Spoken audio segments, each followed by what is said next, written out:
Yeah.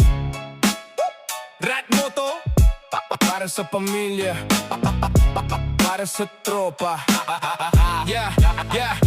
Ako si Rat Moto, OFW sa South Korea. Malayo sa pamilya pero di sumusuko bro. Tatlong anak, asawa ko ang ilaw. Sa bawat hirap ko sila ang tanaw. Isang linggong trabaho, pawis ang puhunan. Kayod kung kayod kahit pagod ang katawan. Ngunit pag day off, ibang mundo na. Saya ang kapalit ng lungkot na dala. Sa bawat ikot ng gulong ng motor, kasama ang tropa, nawawala ang pagod. Hangin sa mukha, kalayaan ang sigaw. Sa sandaling to, problema'y natunaw. Ride sa kalsada, sabay-sabay ang makina.